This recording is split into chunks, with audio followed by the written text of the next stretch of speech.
Bonjour à toutes et à tous, très heureux de vous retrouver ce samedi 23 mars de l'an 2019 pour un nouveau numéro de votre émission hebdomadaire de décryptage de l'actualité politique nationale de la semaine sur ESAE Télévision, baptisée Info Hebdo. Le processus mis en place pour l'aboutissement d'élections législatives inclusives au Bénin paraît enrhumé et hémiplégique. Nous en parlerons ce jour sur Info Hebdo. Et comme invité, je reçois pour vous, chers amis internautes, Fernando Khessou. Il est revenu, il est journaliste, reporter sportif et analyste politique. Il est avec Jos Perzo, directeur de publication du quotidien La Dépêche, et le troisième invité a pour nom Jules Léandre Kitty. Il est également chroniqueur et analyste politique. Avec eux, il sera également question d'apprécier les différentes médiations et consultations qui ont été effectuées dans le cadre des élections législatives de 2019 tout au long de cette semaine écoulée. Bienvenue, bonjour. Tout de suite, le décryptage. Le décryptage de ce jour, comme je l'ai annoncé à l'entame de cette émission, se fera avec Jos Perzo Anago. Bonjour. Bonjour, cher confrère. Vous êtes le directeur de publication du quotidien La Dépêche. Merci d'être toujours disponible. C'est un devoir. Vous êtes face à Fernando Khessou. Fernando Khessou, bonjour. Bonjour Kader, bonjour à tous nos amis internautes, téléspectateurs qui nous suivent en ce moment. Je dis un coucou particulier à tout le peuple sportif du Bénin, puisque le dimanche 24 mars 2019, nous aurons un gros challenge. C'est du sport, mais ça a un relent politico-stratégique d'une grande importance. Et c'est un tournant que nous devons négocier avec beaucoup de tact, avec beaucoup de sérieux, parce qu'un match de football, il y a pas 1000 solutions, ou bien ça passe ou ça casse. Et au moment, on ne sait jamais. Nous sommes béninois et on veut gagner pour aller à la CAN. Au cas où on ne gagnerait pas, il ne faudrait pas que nous tombions dans un mélodrame à l'image de ce que nous avons eu entre le Bénin et le Togo, où des cars béninois venus d'un match au Ghana ont été caillassés sur le territoire togolais, ce qui avait entraîné une sorte de crise diplomatique qui a été jugulée intelligemment par les deux pays. C'était la virgule sportive de Fernando Khessou. Vous savez, l'habitude, c'est une seconde manière. Il est reporter sportif, comme je le disais à l'entame de cette émission, les journalistes et également analystes politiques. À côté de lui, vous avez, chers amis internautes, Jules Léandre Kitty. Bonjour. Bonjour Kader, vous ne croyez pas que cette parenthèse est fermée. Fernando Khessou, je vous confirme que ce n'est pas par déformation professionnelle qu'il fait un clin d'œil au sport. Il vous a dit qu'il y a un lien avec la politique. Moi, je me suis réveillé aujourd'hui avec l'envie d'écrire, je n'ai pas encore eu l'occasion de l'écrire sur Facebook. J'ai envie de demander, de quémander Patrice Talon au stade de l'amitié à côté de Nicéphore Soglo. Je veux bien que Candide Azanaï soit au stade de l'amitié. Pourquoi ils pensent qu'ils n'ont qu'à nous faire des discours politiques? Pourquoi pas Adrien Mbouyi au stade de l'amitié? C'est un match décisif. Ça passe ou ça casse. À partir de ce match, le Bénin ira à la CAN ou n'ira pas. Et vous savez, je me suis rappelé une chanson de Sabouan Daniel où il racontait ce qui a été le déclic pour que Mathieu Kérékou, paix à son âme, décide de dire il ne faut pas sacrifier l'avenir de cette jeunesse-là. Il faut aller à la conférence nationale. Il ne faut pas aller droit dans le mur pour que le Bénin tombe dans la guerre. C'est parce qu'il avait regardé un match de football. Il a vu les enfants en train de s'amuser. Dans le stade qui porte aujourd'hui son nom. Son nom. Donc il s'est dit, mais attends, si je continue de dire marxisme-léninisme, si je continue de ne pas voir qu'il y a crise économique et que les salaires ne sont plus payés, si je continue de ne pas voir que ceux qui sont dans la rue ne sont pas là pour me lapider, ils sont là parce que ça va mal, je vais sacrifier cette jeunesse-là qui a besoin d'exploser, qui a besoin de s'amuser. Donc, aujourd'hui où nous sommes en crise politique, imaginez, et ça je le dis le plus gravement possible, imaginez Patrice Talon à côté de Adrien Mbouyi, à côté de Nicéphore Soglo, à côté de Boni Yahi, au stade en train de voir les jeunes en train de jouer. C'est sûr que ça va les amener à trouver le bout du tunnel. Alors, Léandre, je ne te coupe pas, je te dis bravo. Merci. Ce qu'il est en train de dire, Jos Perzo n'a qu'à rester tranquille pour le moment. Il a ouvert une fenêtre d'une grande importance. Ce qu'il est en train de dire, le Comité national olympique et sportif béninois est en train de prévoir ça. Ah ça, Parce que je l'ai vu dans mon rêve, j'ai dit il faut le que ça se 31 fasse. octobre, le 31 octobre 2014, l'Assemblée générale des Nations unies a décrété le 6 avril de chaque année comme journée internationale du sport au service du développement, de la santé et de la paix. Voilà que c'est le 6 avril qu'un président de la République prête ses Il se fait que le président de la coïncidence. République de notre pays a prêté serment un 6 avril. Depuis le 6 avril 2014, chaque année, le président du Comité national olympique et sportif béninois fait passer un message pour parler des vertus du sport, des valeurs éducatives du sport, des valeurs de l'importance du sport sur la santé. Mais le message ne fait que passer. Cette année, le comité olympique s'est dit, avec tout le rouillant qu'il y a dans le pays là, oui, il faut marquer de façon particulière le 6 avril 2019. Et en donc quoi faisant? Oui. En organisant une marche pour ceux qui n'ont pas de vélo. Ceux qui ont de vélo vont venir avec leur vélo. Ceux qui n'ont pas de vélo viennent avec leurs pieds. La classe politique, Absolument. mouvance comme opposition, toutes les missions diplomatiques, l'armée, la gendarmerie, la police républicaine pour tout dire, tous ceux qui sont dans les fédérations sportives, les organisations de la société civile, tout le monde le 6 avril Dans la rue. sort Pour marcher. pour la marcher santé. ensemble. magnifier le sport. Et on va voir Candide Azanaï et son ami Patrice Talon, la main dans la main, Nicéphore Dieudonné Soglo, Ragbert, pour ne pas parler du président de l'Assemblée nationale, le renard de Diakotomé, Voilà. les ambassadeurs, etc. Ben oui. Tous ceux-là, ensemble le 6 avril, pour parler de l'importance du sport. Puisque le sport, c'est un phénomène social d'une grande importance. Et ce n'est pas pour rien que la même organisation des Nations Unies a pris une résolution décrétant l'autonomie du sport qui est devenue supranationale. Supranationale, ça veut dire quoi? Ça veut dire que vous avez beau vous appeler États-Unis, vous avez beau vous appeler Russie, vous avez beau vous appeler France, Portugal, tout ce que vous voulez. Si une nation est en indélicatesse avec vous et que tirage au sort d'une compétition sportive voudrait que cette nation aille jouer chez vous, si vous lui refusez le visa, vous êtes sanctionné. Et ça a des répercussions Ça- politiques. ça a des On peut vous répercussions sanctionner politiquement, économiquement. Alors, Jacques Perzo, très rapidement, le match Bénin le match du Bénin qui va se jouer demain dimanche. Quelle appréhension vous avez de ce match? Qu'est-ce que cela vous inspire? Et quels mots vous avez à l'endroit de la classe politique, puisque Jacques Perzo a ouvert le match? Je crois que la corrélation a été clairement mise en exergue par mes confrères, que je salue d'abord au passage. Ils sont tous férus de la chose footballistique, en l'occurrence Fernando Resson. Mais moi, ma petite histoire est celle-ci. Mes deux cœurs battent. Parce que je suis un peu togolais sur le bord. Et hier, quand je me suis amusé au sens propre du terme, à dire que nous allons faire du kédjenou, du poulet, enfin de l'épervier rôti. J'ai vu les amis et les parents togolais me tomber dessus à bras raccourcis. C'est vous dire donc que je voudrais que le Togo gagne, je voudrais que le Bénin gagne demain. Gagner, ce n'est pas remporter le gain de la partie forcément. C'est partir le cœur dégagé. C'est le peuple vraiment frère. Voilà. Donc c'est cela, et nous sommes des peuples plus que frères, et je voudrais souhaiter que demain, du moins je voudrais souhaiter que Oui. ce match, qu'on puisse le gagner autant en tant que Togolais qu'en tant que Béninois.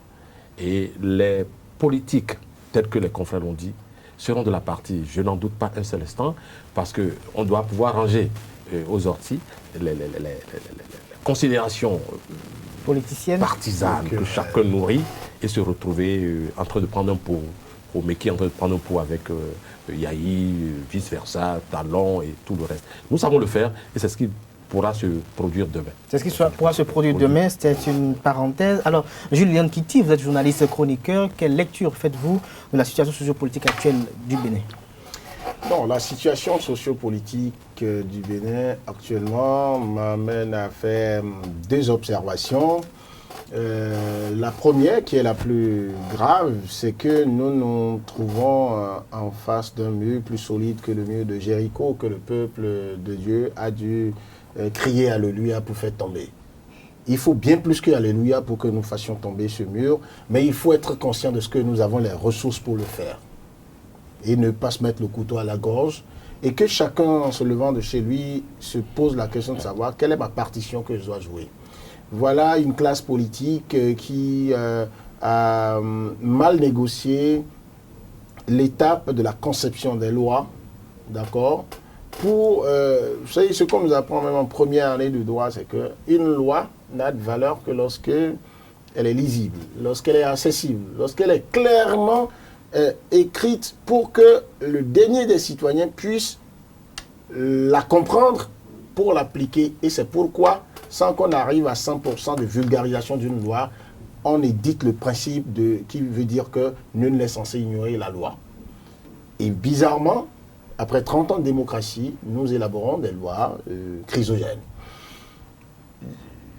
Et au même moment, une classe politique qui, pour des intérêts divers, chaque composante tire le drap de son côté en feignant de ne pas voir que nous allons dans le mur. Le chef de l'État, le président Patrice Talon, n'a pas eu tort de vouloir donner un coup d'accélérateur au processus de réforme du système partisan. Oui. C'est-à-dire que c'était déjà là. Il est venu, comme c'est un turbo, il veut aller, il a un mandat chrono en main, il veut y aller plus vite. Mais je vois une classe politique qui a faim de ne pas voir la crise venir, et aujourd'hui nous sommes dans l'impasse. Donc nous sommes dans l'impasse avec nécessité que nous nous mettions en tête qu'aucun sacrifice ne sera de trop, mais nous sommes à l'étape où on a déjà tué le droit. Et il faut plus commettre l'erreur de penser que ce n'est pas la voie du droit ou du purisme juridique qu'on va s'en sortir. C'est en évitant ça, et je crois que c'est ça que le chef de l'État a compris, alors que la Sénat a délibéré ce dont la loi lui donne le droit, le chef de l'État, dans une très bonne gestion du timing, a convoqué une réunion sous 24 heures au Palais de la République. S'il n'avait pas vu qu'il y avait crise, il y avait risque qu'il y ait explosion, il n'allait pas convoquer la classe politique. Et j'ai vu le regret qu'il a exprimé de ne pas voir l'opposition représentée en ce moment. Et quand j'ai eu les arguments de l'opposition pour ne pas être là, j'ai compris qu'elle est tout aussi responsable. Maintenant, il est question qu'on fasse des concessions, mais j'ai l'impression que dans la conduite de ce processus-là, il y a des non-dits. Parce que j'ai entendu le chef de l'État dire le jour-là, Monsieur le Président de l'Assemblée nationale, faites vite, même le week-end, s'il faut faire des sessions, faites-le d'ici lundi, mardi. Ce mardi-là est passé depuis, c'était le 6 mars. Nous sommes pratiquement 18-19 jours après. Et puis on se rend compte qu'on continue de tergiverser. Le deuxième niveau d'analyse, c'est que le Bénin, après 30 ans donc, de démocratie, a mal négocié un virage au triple sens de la recomposition de la classe politique, du renouvellement de la classe politique et de la crise inévitable de croissance d'une classe politique.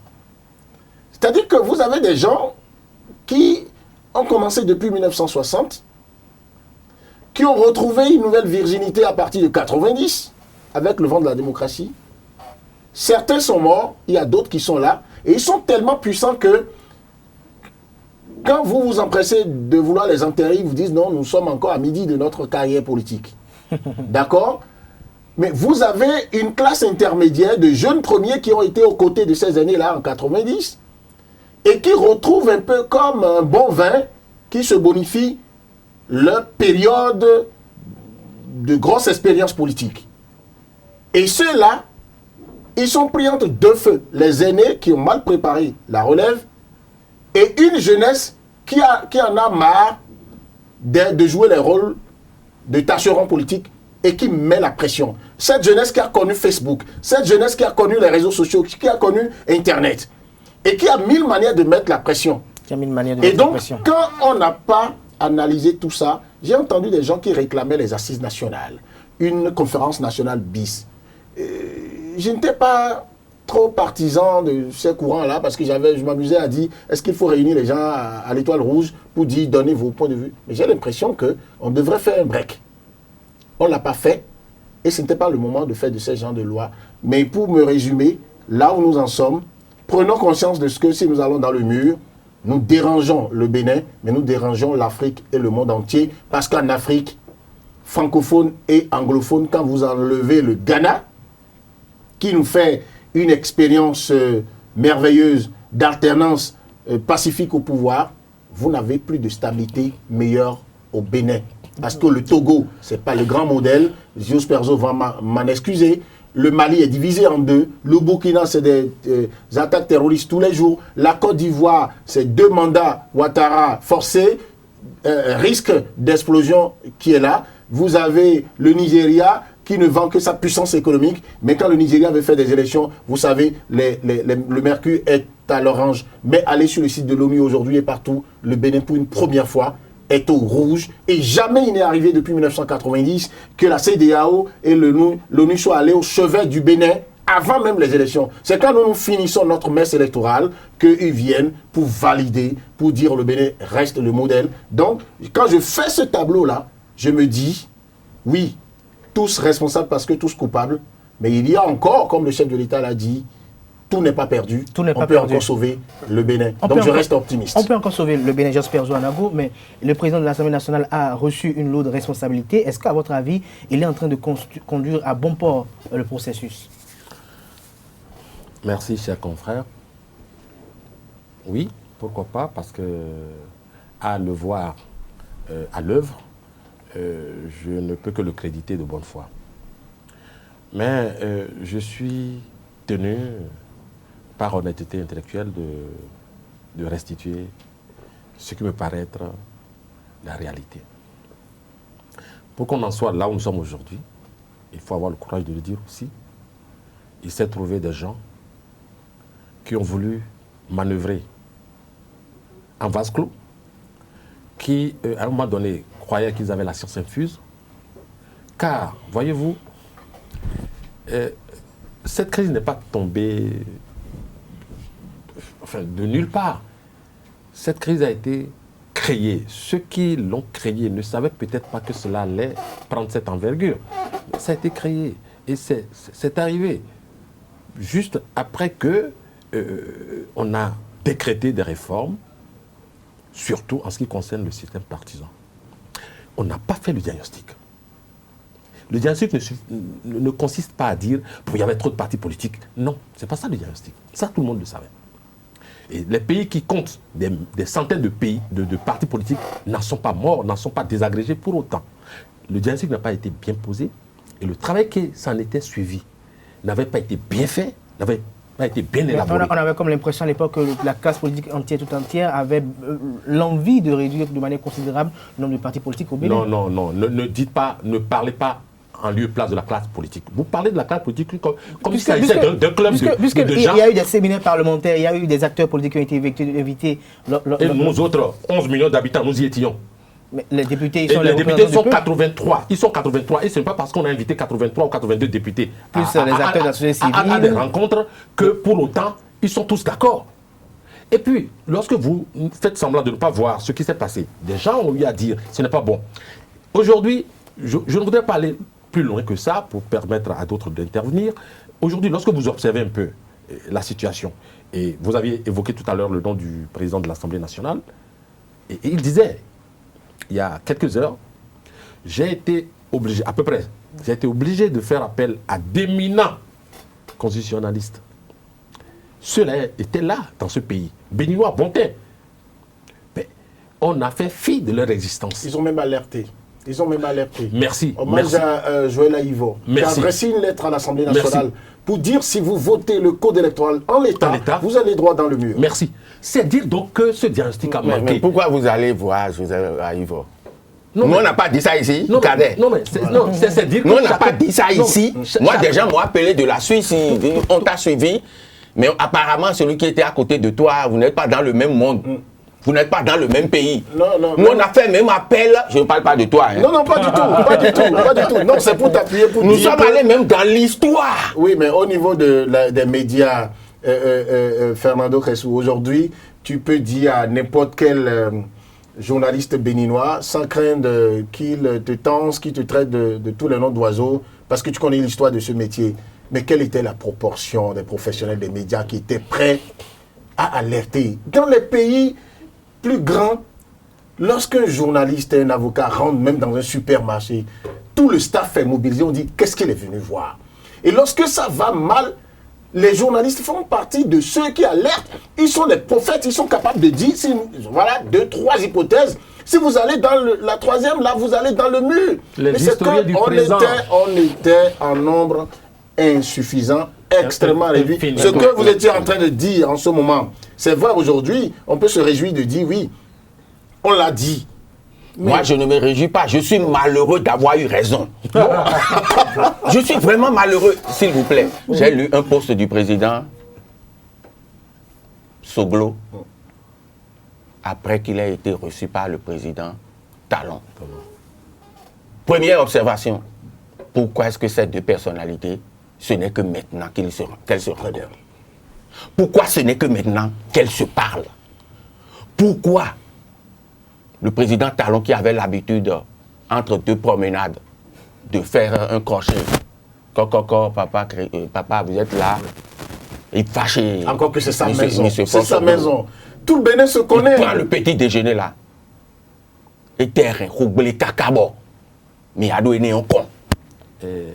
S'il vous plaît, mais qu'est-ce qui nous a amené à cette extrémité aujourd'hui où j'ai entendu le même président Soglo qui a défendu bec et ongle la candidature de Patrice Talon parler maintenant de dictature qui n'a pas le droit, quelle que soit sa définition, d'avoir cours dans notre pays. Et le même Patrice Talon, quand j'ai lu le post du président Soglo, c'est que il est rentré en lui-même. Il a pris la mesure du danger. Mais malheureusement, autour de lui, les faucons, ce n'est pas encore la même lecture. Ça, c'est important de le dire. Parce que il y en a qui courent tous les plateaux et c'est pourquoi il n'y a aucune crise. Oui. Tout va bien. Oui. Et tous ceux qui disent que le président de l'Assemblée nationale ne bouge pas, quand j'entends ça, ça me fait rire. Je n'ai pas dit ça me fait sourire. Hein. Je ris pour qu'on constate que je suis en train de rire. Je ricane même. Ici, face to face, Joe Pezo Anago, la dernière fois, j'ai manqué le mot, mais on l'a retrouvé après. Au Bénin, le consensus à valeur constitutionnelle.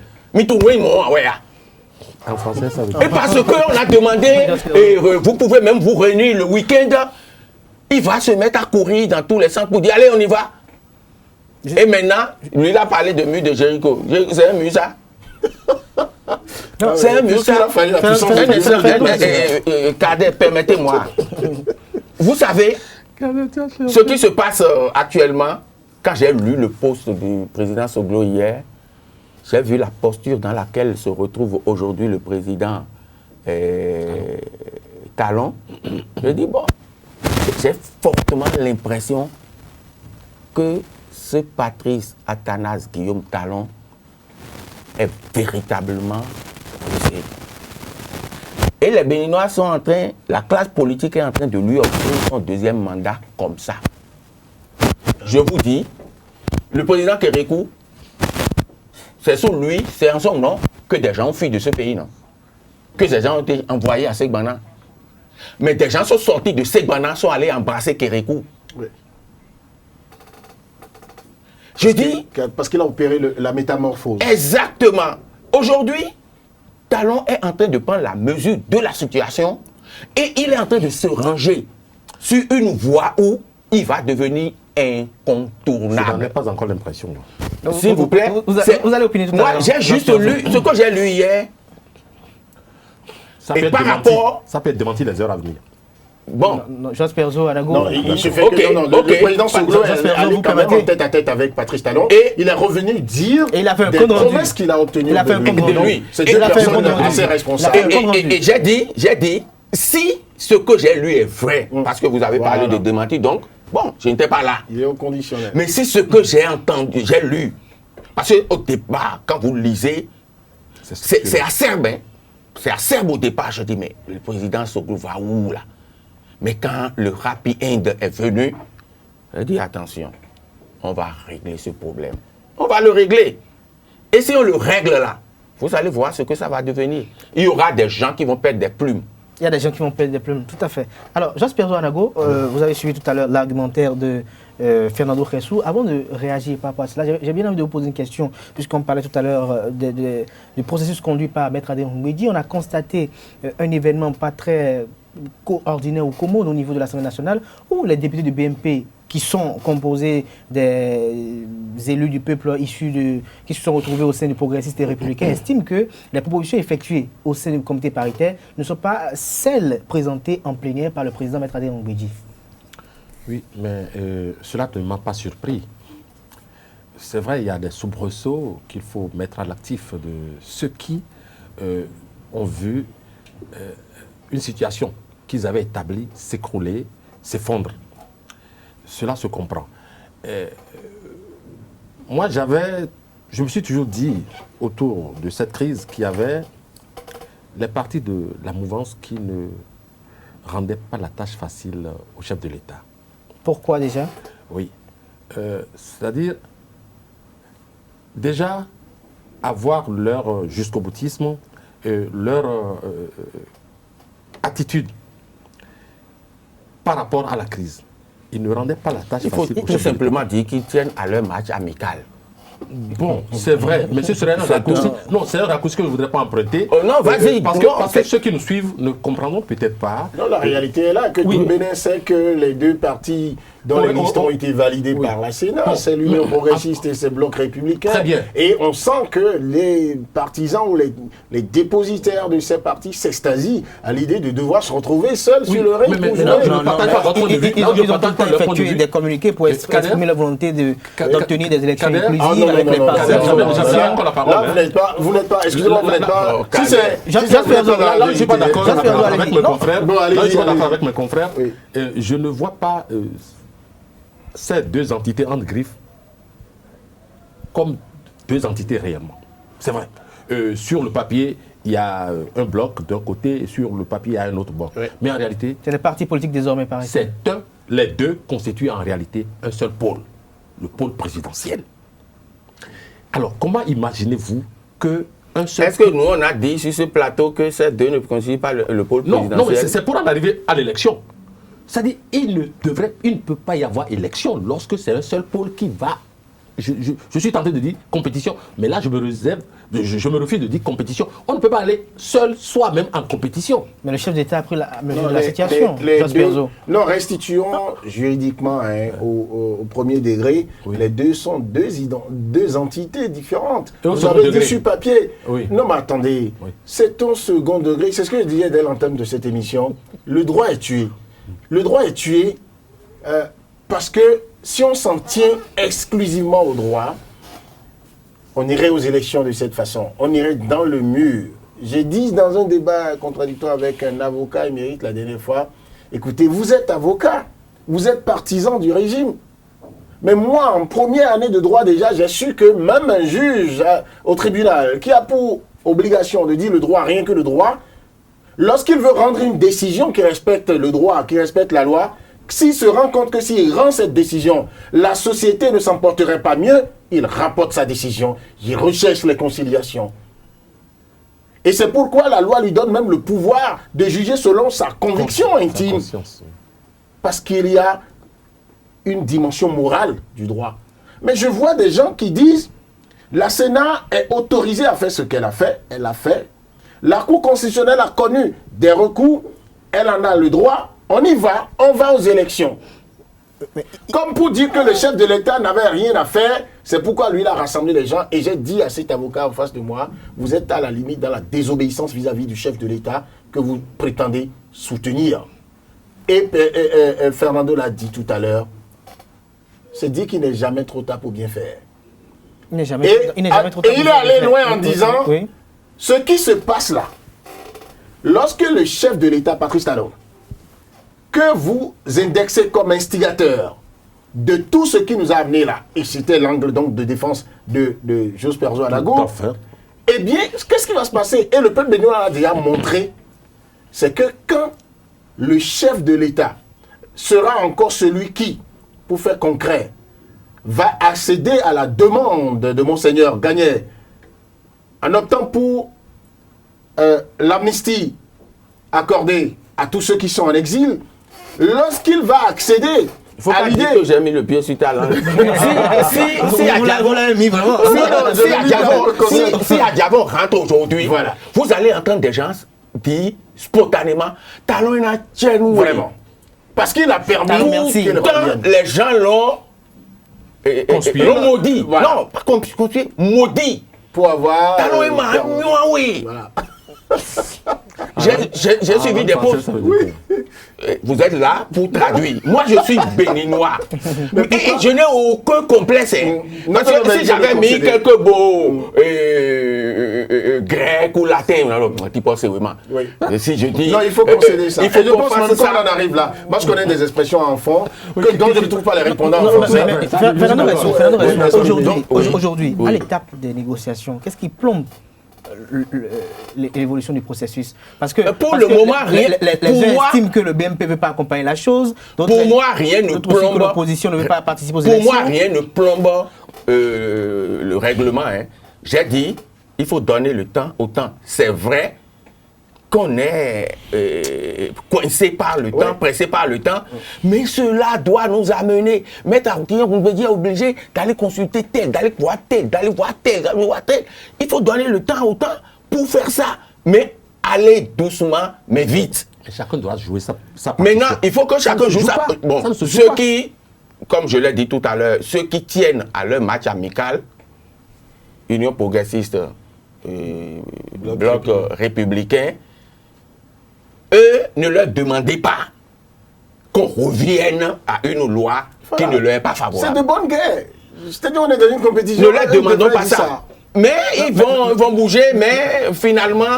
Mais à quoi a servi les travaux au sein du comité paritaire si on doit revenir, si les d'aucuns estiment qu'il faut revenir aux anciennes lois? Mais il y a eu un comité qui a été mis en place. S'il vous plaît. Le comité a reçu un mandat de ne pas revenir aux anciennes lois. Ou de se cantonner dans... Mais le comité a effectué des propositions de manière consensuelle. Et quelle est la base légale du comité paritaire? Mais attendez, il y a, je vous ai dit tout à l'heure... Ce qui s'est passé, Kader, c'est quoi? D'accord? Il y avait 2 choix à faire, pas 3. Comprendre que lorsque le législateur, lorsque les pères de la démocratie béninoise ont sorti cette expression de consensus à valeur constitutionnelle, ce qui était dedans est lourd. C'est pour dire que, en fait, lorsque vous serez complètement bloqué dans l'application des tests que vous serez donnés vous-même, dans un élan de retour du pouvoir au peuple, laissez tout ce qui est droit, asseyez-vous. Souvenez-vous que vous êtes tous béninois, tous enfants du même père et de même mère. Justement, attendez, qu'est-ce qui s'est passé? La commission paritaire qui a été créée n'a dans notre dispositif juridique aucune base légale. Aucune base légale. C'est dans la recherche du consensus, c'est pourquoi vous avez eu 2 députés effectivement, dans la recherche du consensus, de l'opposition et avec le président de l'Assemblée nationale, même si on le classe dans un cas à bon droit. Tout à fait, on recherche le consensus. Mais lorsque on a compris ça... qui dit, on recherche le consensus, on est à la recherche d'un consensus. Oui. Et quand on veut obtenir le consensus, il faut qu'il y ait des concessions. Oui. Mais dans le cas d'espèce, et qu'on constate qu'il y a ceux de la majorité qui sont défavorables par rapport à une chose, est-ce qu'il y aura toujours consensus à ce niveau donné? Consensus ne signifie pas... Suivisme ne signifie pas pensée unique. Attendez. Tout à fait. Consensus, ça veut dire qu'une large majorité de protagonistes dans une crise conviennent de faire des concessions pour qu'on sorte de crise, pour que ça ne capote pas. J'étais en train de vous expliquer comment vous avez compris que, alors qu'on était si pressé, on a fait le break la dernière fois pour offrir 48 heures, 2 jours à la commission des lois pour prendre en compte les propositions de la commission paritaire. Moi, j'étais partisan, j'étais de ceux qui pensaient qu'on ne devrait même plus faire l'escale commission des lois. Parce que passer par la commission des lois avant d'aller en plénière relève du règlement intérieur de l'Assemblée nationale. Cela suppose que nous étions dans un contexte où on continue d'appliquer les lois normalement. Mais nous sommes dans une situation exceptionnelle. Parce que, est-ce qu'à l'Assemblée nationale, vous aviez jamais entendu parler de commission paritaire avant commission des lois? Mais si on a fait ça, ça veut dire que la commission des lois n'avait plus autre chose à faire. Et on avait demandé à Maître Adrien Mbedji, le chef de l'État avait été très clair, de faire des consultations de la classe politique, pas des partis représentés à l'Assemblée nationale seulement. C'est ça, c'est important. Mais l'affaire tombée à l'Assemblée nationale, il y en avait qui avaient intérêt à tirer ça vers le tunnel légal de l'Assemblée nationale. Donc ça a été un piège. Donc moi, je n'ai pas été surpris, contrairement à vous et à beaucoup d'autres, que la mouture que Adrien Mbedji a amenée en plénière soit complètement différente de ce que la commission paritaire a proposé. Parce et les membres de cette commission... Elle relève des consultations. Oui, les membres de cette commission aussi n'avaient pas à crier au scandale en disant nous avons fait des propositions, c'est le contraire que vous avez fait des propositions. Mais vos propositions, à l'aune d'autres analyses, peuvent changer. Elles peuvent changer. Parce que l'objectif de tout le monde aujourd'hui, le président Patrice Talon en tête, c'est d'aller à des élections inclusive. Mais quand le chef de l'État des lois qui va voilà, et quand le chef de l'État dit ça, il faut lui, même si vous le soupçonnez, moi je lui dis quelque chose de très grave. Quand le chef de l'État, attendez, non, excusez-moi, parce que à la place, je vous comprends, vous êtes en train de vous représenter sur ce plateau un peu comme nos téléspectateurs, le citoyen lambda qui se pose des questions. Mais il faut qu'on lui explique quelque chose. Tout à fait. Moi, on m'a appris que lorsque, et ça c'est mon grand-père maternel qui l'a tout le temps appliqué, même si dans une maison, il sent que c'est celui-là qui a été à la base de quelque chose de bizarre, ou que c'est lui qui va contester ça, quand c'est lui qui se permet de dire « je veux que ça se passe bien désormais », mon grand-père demande, il lui donne un cadeau, il demande à ce qu'on le félicite, que tout le monde dise que tu es bien, au point où même quand les démons lui enseignent de mal faire, il est obligé de bien faire. Quand le chef de l'État, vous qui le soupçonnez, bon, je parle de ceux qui le soupçonnent, de ne pas vouloir, oui, bon, d'accord, c'est bien qu'ils le reconnaissent, mais si vous pensez que le chef de l'État a été à la base de ce qui est arrivé, il n'a pas eu tort d'avoir tenté quelque chose, mais c'est un mérite, d'accord, de prendre la mesure des choses. Mais dites-moi, pour moi qui suis féru de la communication, de la stratégie politique, si le chef de l'État n'avait pas convoqué une réunion au palais dans l'espace de 24 heures, après délibération de la Sénat, imaginez ce que le Bénin serait devenu. Ça veut dire qu'il s'est trouvé de gros sorciers en communication politique pour lui dire en ce moment, convoque ça la nuit là en même temps. Ça, je dis merci au chef de l'État. Maintenant, le chef de l'État qui a dit, même vos propositions, même si vous allez jusqu'à la modification de la loi fondamentale, pour peur que vous intégriez les désirataires de la Cour constitutionnelle et des autres institutions, pour qu'on s'entende, moi je suis preneur, et dites aux autres qui ne sont pas là aujourd'hui, je comprends qu'ils sont désespérés, ils sont fâchés, mais dites-leur que tout n'est pas perdu. Mais prenez la pêche. Si Maître Adrien Mbedji, que tout le monde accuse d'avoir fait sa passivité bienveillante au relan de despotisme entre griffes que les opposants collent à Patrice Talon, si aujourd'hui Maître Adrien Mbedji comprend, se ravise et comprend que l'heure est grave, qu'il faut faire autrement, il faut que chacun joue sa partition. Maintenant, les progressistes et les républicains, dites-moi, c'est humain. On va à une compétition. Ils ont peut-être fait le sondage. Et ils se disent, si tous ceux-là, tous ces adversaires-là sont dans la compétition, c'est compliqué. Mais je m'en remets encore à Fernando Ressou, qui s'y connaît très bien en sport. Lorsqu'on veut aller faire les tirages, quelle est la prière que chaque équipe fait? Pourvu que je n'aille pas rencontrer l'Argentine, pourvu que je n'aille pas rencontrer le Portugal de Cristiano Ronaldo, pourvu que je n'aille pas rencontrer l'Espagne de tel ou tel joueur. Alors, même quand, si par exemple, pendant qu'on est en train de faire les éliminatoires, si l'Argentine peut commettre une bêtise et être sanctionné par la FIFA. C'est bon. Maintenant, si les progressistes et républicains sont heureux de dire, si vraiment les choses peuvent bien se passer pour que nous soyons seulement nous deux. J'ai vu quelqu'un qui m'a dit, mais dans ce pays, il y a déjà eu un match amical entre Bruno Amoussou et Kérékou. J'ai dit, bon, tu n'es pas dans le coup parce que ce n'est pas le même contexte. Ici, on est dans le cadre des élections législatives. Ouais. Il faut aller jusqu'à réduire ceux qui disent, et vous vous offusquiez face à l'idée qu'il faut retourner aux anciennes lois. Si c'est le prix à payer, il faut le faire. Et les Béninois qui veulent le faire sont encore là. En 90, c'est les mêmes Béninois. Ici, sur le territoire et à l'étranger, c'est les mêmes Béninois, y compris Adrien Oumbédi, qui est parti de ce pays en serviette, d'accord, condamné à mort sous le même Kérékou. C'est ces mêmes personnes-là qui sont revenues ici, on a fait conférence nationale et rien ne s'est passé, on a continué la route. Aujourd'hui, ils sont encore là. Voilà. D'accord. Quand Davon va revenir dans ce pays, si Talon le fait, ce serait son mérite. Si Djenoté revient, si Liani Soglo reviennent, vous croyez que si Liani Soglo revient aujourd'hui, vous lui redonnez Cotonou, il va se comporter de la même manière? Non. Dans la vie, parfois, il y a des moments de douleur qui permettent de retrouver la vertu. Merci et donc, je pense qu'il faut pas se faire peur. Alors, Jean Sperzo, finalement, le problème est où? Que faut-il faire pour que l'opposition puisse participer aux élections véritablement?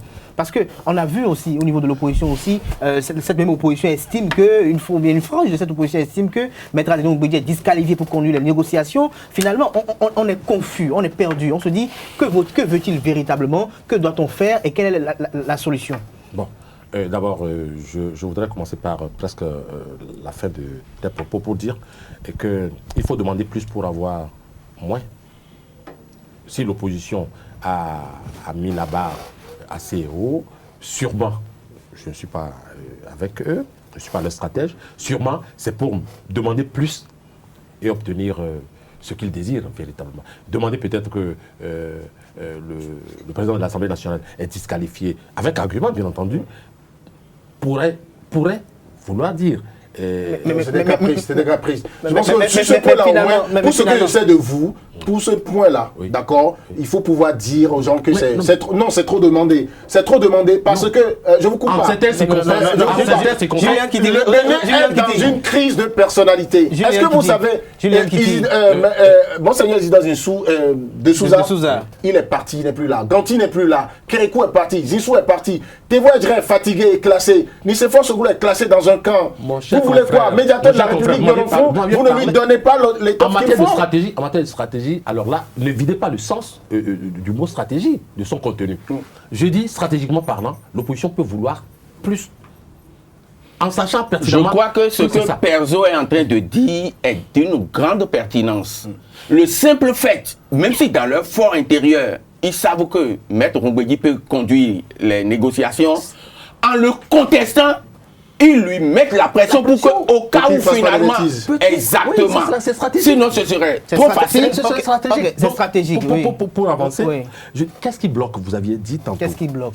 Parce que ce qui bloque, c'est cette propension que certains des protagonistes ont à maintenir encore dans les arsenaux législatifs les goulots d'étranglement, si je veux être plus... Les goulots d'étranglement, on les connaît, ils sont le certificat de conformité, le quitus fiscal. Est-ce que vous savez aussi, chers confrères, que la nuit passée, la nuit dernière, certaines formations politiques qui étaient déjà en discussion au domicile du président de l'Assemblée nationale tard dans la nuit, enfin du moins aux alentours de 19-20 heures, ont dû claquer la porte parce que estiment-elles ces formations politiques, Restaurer l'espoir et les forces correspondent émergents, oui, on continue de confisquer certains de leurs documents. Pourquoi ils parlent de confiscation, à votre avis? Je ne sais pas si je dois vous décrire, vous expliquer le ces documents se trouvent au niveau du ministère de l'Intérieur. Et qu'on devrait le leur liquider depuis longtemps. Quel est le souci? Quel problème? On n'a qu'à organiser des audiences foraines. On n'a qu'à organiser des audiences foraines, mettre des tables dans la bouche du ministère de l'Intérieur, distribuer les choses. Je pense que, est-ce que le véritable problème aujourd'hui, est-ce que c'est un problème au niveau de la classe politique? Parce qu'il faut comprendre véritablement pourquoi les différentes formations politiques d'opposition n'ont pas pu prendre part à ces élections législatives. Et on sait pourquoi, c'est parce qu'ils n'ont pas pu obtenir obtenir leur certificat de conformité, ils n'ont pas pu obtenir leur quitus On n'a fiscal. pas pu le leur, Ils n'ont pas pu remettre. obtenir cela. Est-ce que ce n'est pas au niveau de l'administration qu'il faut revoir les choses ou carrément de la solution politique? L'administration commandée- S'il vous commandée plaît, par qui? s'il vous plaît, Le ministre de l'Intérieur ne nous relève de qui? leurrons pas. C'est politique. Je vous donne un exemple. Lorsque quelqu'un qui doit des milliards à notre État, Ah non, vous n'avez pas de preuves. Non, attendez, qu'il finisse. je dis, bon, je ne dis, c'est votre ami, je sais. Ouais, Non, on n'a pas évoqué de... Moi, parce que je n'ai pas parlé, je n'ai pas appelé de nom. Tout à fait. Je parle. Et il est bizarrement sur la défensive. Et puis, d'accord. Donc je dis, lorsque quelqu'un qui doit des milliards à notre État Oui. arrive à avoir le quitus fiscal, Vous voyez, il veut nous amener le garçon. Non.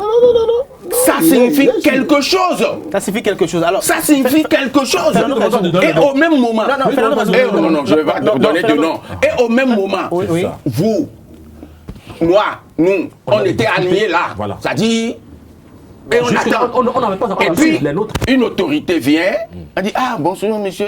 Non, c'est pas, je ne suis pas venu en tant qu'autorité. Hein. Vous avez vu, c'est mon véhicule privé que j'ai. Donc, non, pas du Relax. tout. Hein. Mais, Il est nous, on est là, et puis il rentre, Il est servi. et il est servi.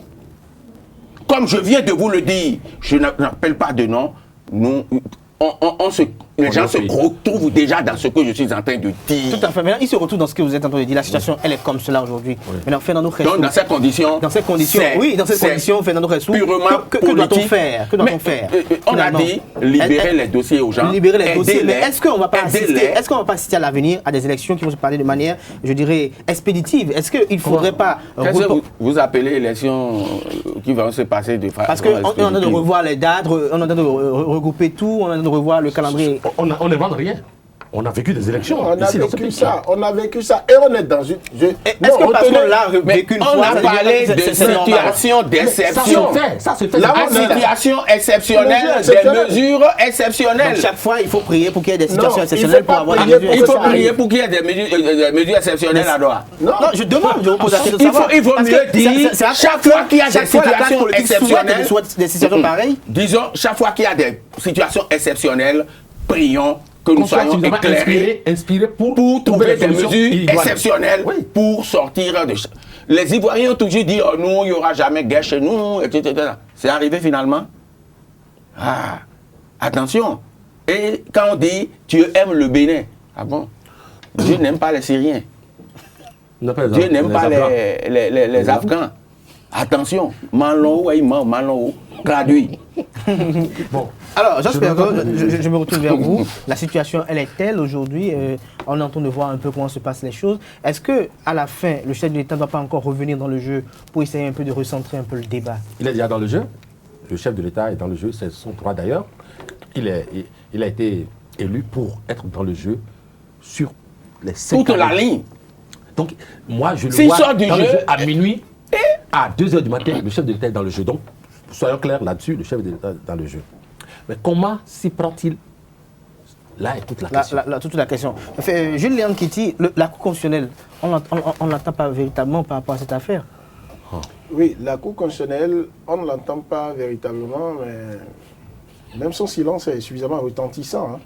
Ah bon? Ah oui, C'est votre parce avis. que la Cour constitutionnelle, pendant que moi, je faisais partie de ceux qui trouvaient que nous étions déjà dans les exceptions, c'est avec beaucoup de célérité que la Cour constitutionnelle a connu et traité les recours déposés devant elle par le PRD, Moël Bénin et puis l'ISL.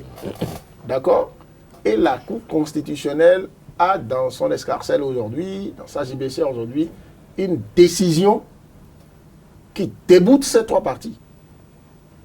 Cela me renforce dans l'idée que ce serait un piège si nous remettons le processus de résolution de la crise actuelle dans le couloir du dispositif juridique législatif dans notre pays. Tout va Parce être- que lorsque vous allez mettre ça dedans, la Cour constitutionnelle, qui devra valider à la fin tout ce que vous auriez fait à l'Assemblée nationale, va vous opposer la force exécutoire de cette décision qui tu restes sans recours. D'accord? Mais nous sommes dans une situation, et tel que j'ai compris, ce que le chef de l'État a demandé, c'est de dire, comprenez que nous sommes devant le mur, et pour qu'on se cogne par la tête, faites toutes sortes de propositions. Remettez ça, consultez y compris les responsables d'institutions. Est-ce que nous sommes devant le mur ou bien nous avons le dos au mur? Bon, et là... C'est pas la même chose, hein? Non, on est devant le mur, dos contre. Non, je préfère, je m'impose de dire qu'on est en face du mur pour que je puisse donner l'espoir aux gens que nous avons encore les yeux sur ce qui veut nous arriver et que nous avons la possibilité de prendre la bonne décision. Donc la Cour constitutionnelle est comme en embuscade pour dire, moi j'ai le pouvoir de gérer le contentieux électoral, j'ai déjà rendu une décision qui déboute ceux qui se sont... Ça veut dire quoi? Si on devrait s'en tenir à l'action de la Cour constitutionnelle, là où nous sommes maintenant, c'est que vous avez les deux partis, Bloc républicain et Union progressiste, dont les listes sont validées par la Sénat, donc confirmées par la Cour constitutionnelle. Ensuite, vous avez des partis comme PRD, bon, l'UDBN, de Claudine Projection n'a pas déposé de recours, donc la Cour n'a même pas eu à connaître de son recours, donc on ne va pas le considérer. Restaurer l'espoir et FCBE n'ont même pas déposé de dossier à la Sénat pour qu'on dise qu'ils se sont plaints. Donc, si on devrait s'en tenir à ce couloir-là, c'est qu'on va dans le mur. Maintenant, oui. La Cour constitutionnelle, pour moi, pour faire des propositions, doit être là pour accepter les décisions constitutionnelles et consensuelles que la classe politique aurait décidé, mais puisque ce consensus a une valeur constitutionnelle, il s'impose à la Cour constitutionnelle qui va valider. Qui va valider elle-même. Oui, qui va valider. Et maintenant, je vais vous dire quelque chose. Je répétais ça avant pendant que Jos Perzo parlait. Quand restaurer l'espoir a claqué la porte au domicile du président, Maître Adrien Mbedi, l'une des raisons évoquées, moi qui m'a mis à l'aise. Mais les gens disent, mais sur quelle base je suis en train de discuter? Le récépissé que j'ai demandé au ministère de l'Intérieur, qui me permet de me considérer comme parti, est confisqué là. Tout à fait. Vous avez vu dans ce pays, et c'est encore en cours, il n'y a pas longtemps, mais pour donner les actes de naissance, donner carte d'identité, on a fait audience foraine. Qu'on mette des tables dans la cour du ministère de l'Intérieur et que tous les partis qui ont déposé tous les dossiers, qui ont corrigé, le cas de l'IDBN que je connais très bien, jusqu'à la veille, ils ont demandé à ce qu'on fasse congrès extraordinaire. Ça a été fait, tout a été fait, que le ministre de l'Intérieur, s'il est en phase avec le chef de l'État, qui demande à tous ses services, tout travaux cessants, puisque nous sommes là et on a répété aucun sacrifice ne sera de trop. Pendant que Maître Adrien Mbedi s'époumonne à discuter avec la classe politique et avec les sachants, eh bien, qu'on mette les tables dans la cour du ministère de l'Intérieur, qu'on donne les récépissés. Et c'est nous qui avons imposé qu'il faut passer par journal officiel, tout ça. Nous, peuple béninois, nous pouvons encore nous entendre pour dire de façon dérogatoire, de façon exceptionnelle, pour les élections législatives de 2019, nous faisons comme ça. Nous pouvons décider encore pour éviter que les crises que renferme l'article 242 du Code électoral, qui empêche que les populations qui auraient voté pour un candidat à l'échelle d'une circonscription électorale et que leur candidat est premier peut-être, qu'à la fin, sur la base de statistiques à dimension nationale, qu'on dise que leur candidat ne va pas à l'Assemblée nationale, c'est source de tension. Vous êtes en train de parler du ministère de l'Intérieur. Est-ce que vous avez pris connaissance des propositions effectuées par le comité paritaire? Je vais vous dire quelque chose. Excusez-moi, dans votre question se trouve un vice. Donc il faut que vous soyez exorcisé, Kader. C'est-à-dire que, non, à cette étape, qui sont presque à la fin de l'émission. À cette étape, il faut faciliter la vie à commission paritaire en ne l'obligeant pas à aller encore chercher à régler affaire de certificat de conformité. Certificat de conformité, M. Sakalafia dit à ses services compétents, je répète, l'image là me plairait beaucoup. Si je suis au ministère de l'Intérieur, je dis au chef de l'État, permets-moi de mettre les tables dans la cour du ministère. Permets-moi de demander aux gens là de venir s'aligner. Est-ce que tu as déposé tous les dossiers? Si quelqu'un n'a pas corrigé quelque chose, corrige-moi ça. et en une matinée, on aurait fini avec ça. Merci à vous, Julien Kitty. Parce que le problème est qu'on dit élection inclusive. Si on veut, mais les gens ont émis leur volonté, exprimé la volonté de créer un parti politique pour animer la vie politique. L'État doit les accompagner. L'administration Aujourd'hui, on constate que certains sont bloqués. Julien Kitty. Non, mais je vous dis la vérité. Ce qui n'est pas bon. Pourquoi vous allez nous mettre à 3 sur le plateau, là, nous, là, écoute, les 2 qui sont là, ils sont plus âgés que moi. Et moi, je ne me considère plus comme. Je n'ai plus mes 20 ans, je n'ai plus 30 ans. Et donc, vous ne pouvez pas insulter mon intelligence en me demandant d'accepter que c'est bon, que pendant qu'on discute là pour sortir d'une crise aussi grave, que. On ne puisse pas s'empresser au ministère de l'Intérieur de donner un papier. Tout à fait. Mais ça ne coûte pas. Quand on aurait donné à tous les 10 partis là, hein, ça n'aurait pas fini les encres dans les imprimantes du ministère de l'Intérieur. Du tout pas, du tout pas. Oui, je crois à mon humble avis que ce qui se passe doit interpeller la conscience des uns et des autres. Tout à fait. Actuellement, nos amis, nos frères du ministère de l'Intérieur doivent savoir raison garder. Le blocage systématique, on a déjà dépassé ça. Ils ont été libérés de quelque chose par la posture actuelle du chef de l'État. Donc, ils se basent sur ça et puis... Comme le chef même a dit, allez, ça là, et puis ils ont tiré leur épingle du jeu. Jasper Zonago, rapidement. Bon, je voudrais être optimiste. D'ailleurs, je le suis, mais je voudrais être aussi réaliste. C'est vrai, dans une maison, le père de famille, le chef de famille, lorsqu'il est sincère et donne des ordres, ça s'exécute. Si ces ordres ne sont pas exécutés, c'est comme si il dit, les étrangers qui sont arrivés, je vous envoie acheter de la bière, revenez me dire qu'il n'y a pas de la bière. J'ai bien l'impression que quelque chose comme que cela se produit. Sinon, comment expliquer que quelques jours après, le ministre de la Justice aille sur une radio internationale et faire des déclarations du genre. Comment contraire à la position du chef de l'État. Moi, je serais dans mon petit coin que je dirais, ça, c'est encore le chef de l'État qui a répondu à cela. Son entourage a du mal à tel que je connais le chef de l'État, je n'ai pas flirté avec le chef de l'État, mais tel que je le connais, il est homme de principe et un ministre ne peut se permettre cette villégiature sans craindre pour son marocain. Mais si un ministre l'a fait, il s'est peut-être dit, je peux le faire parce que le chef m'y autoriserait. Merci à vous, Jasper. Donc que cela ne se reproduise plus, que chacun joue sa partition, que ceux qui avaient à défendre des égaux et autres puissent se raccélérer et nous irons aux élections de façon inclusive. Dernière question, elle est exclusivement réservée à Fernando Ressou. Le match du Bénin demain, quels sont vos pronostics? Le Bénin gagne. Quel que soit Alpha, le Bénin gagne. Même si c'est avec le plus petit des scores, nous, l'essentiel c'est qu'on soit qualifié. Que le Bénin soit gagnant. Moi, je ne demande même pas que le Bénin gagne, que le Bénin soit qualifié. Que le Bénin soit qualifié. Pour la petite histoire, nous sommes allés un jour à la présidence de la République.